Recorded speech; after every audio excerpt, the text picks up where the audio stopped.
Since the day I got my iPad Pro 2021, I have been using this device for most of the time, whether for work-related stuffs and media consumption. I like the idea that this device can merely replace a computer. Yeah, sort of. I tend to use this device than my MacBook Pro 16 inches 2019 baseline because it is very light and handy. Over the past year, I have collected some accessories for this iPad. I can say that even if I don't have a computer, I can live alone with just this device.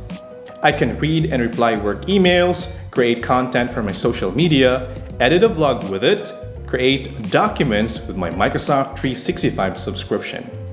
In addition, there is an app for almost everything, and I will make a separate video on the apps that I use for this iPad Pro.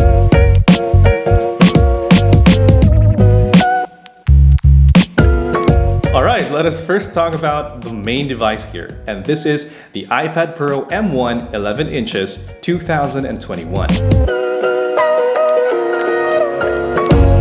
I opted for the 256GB because I think it is the sweet spot storage.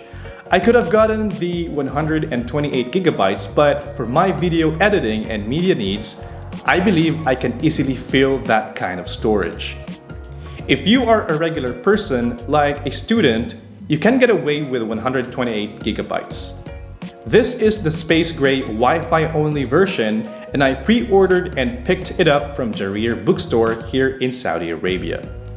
To protect the screen from dings and unwanted scratches, I placed a screen protector. I've tried to put some paper-like screen protector to it, but I ended up removing it because it does not give you the viewing experience when watching movies or YouTube, as it has some texture to it. The essential partner accessory for this iPad is the second generation Apple Pencil. I originally bought this one for my iPad Air 4, which I already gave to my mom. It worked perfectly fine with my current iPad. This pencil is expensive, but you can get the most out of it. I own a Bluetooth pencil, but it does not work like the Apple Pencil. I use this mainly for writing in Notability or GoodNotes. I sometimes do photo editing using this pencil, and the experience is great. I can't imagine editing photos without this because it makes life so easy. Before I got this Magic Keyboard, I really had the hard time deciding of getting it or not. There are tons of keyboards out there like the Logitech's, but I ended up splurging for this keyboard. It is in the pricier end of the spectrum that might hold you from buying it, but I tell you that my experience with this keyboard is great so far. I have not gotten any issues with it to date. This keyboard is sturdy, though it adds a little weight to the iPad experience. I'm not complaining about it because it adds protection to my device. If you are used on typing on a Mac, you will be getting the same experience with this keyboard. The only gripe I have about this device is that it has a very minute trackpad, but other than that, this is my favorite accessory for my iPad Pro. Since this iPad has a Type-C port, I purchased a dongle or adapter for it. This one is from the company Transcend, and I like how I can connect other devices to my iPad using this hub. It has two USB-A ports, a USB Type-C for data transfer, a USB Type-C for power delivery, a micro SD card reader, and a regular card reader. This hub is enough for me as I don't need to connect my iPad with an external monitor. If I need to connect it to a monitor, say for media watching, I have an Apple USB Type-C hub with HDMI and USB Type-A port. You might say, that's a lot of dongles, but if you are already familiar with your workflow, you won't be bothered of having these adapters with you. The favorite feature I have for this hub are the SD card readers. I love the idea that I can easily transfer photos and footage from my Canon M50, the one I'm using right now, to my iPad Pro and edit them in a breeze. I previously mentioned that my iPad has a 256GB of storage. I am still away from filling it, but I already got a backup external storage. I have the Sandisk Extreme Pro Portable SSD that can be connected to my iPad via the supplied USB cable. And I use this SSD storage interchangeably with my MacBook Pro. This acts as my temporary storage to my projects that I'm currently working on, since it has a faster read and write speeds. If I archive files, I just put them to my WD My Passport external HDD. You can carry this around with you because it's small and it's lightweight.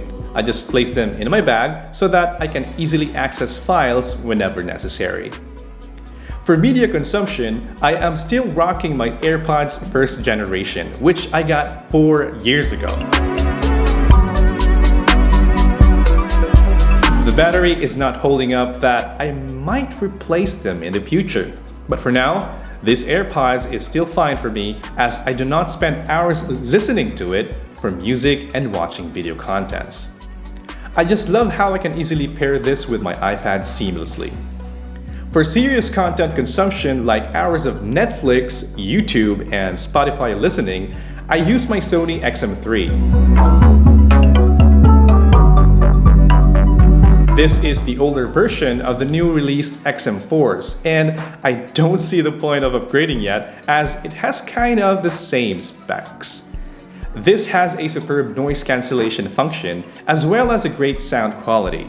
On top of that, you can customize the listening experience when you use it with a Sony's headphone app, which you can download for free in the iPad's App Store. This is by far my favorite pair of headphones, and I will hold onto these for a long time.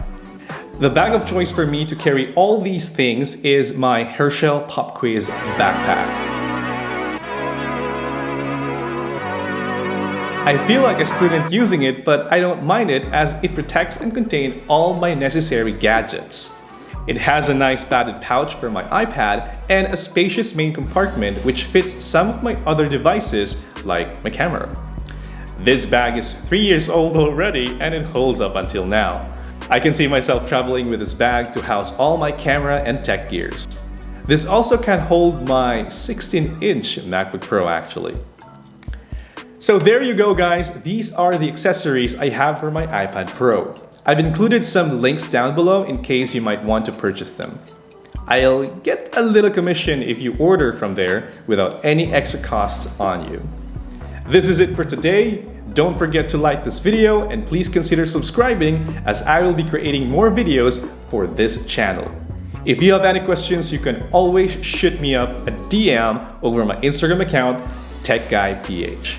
Please be safe always, and I'll hope to see you on the next video. This has been JB. Have a great day.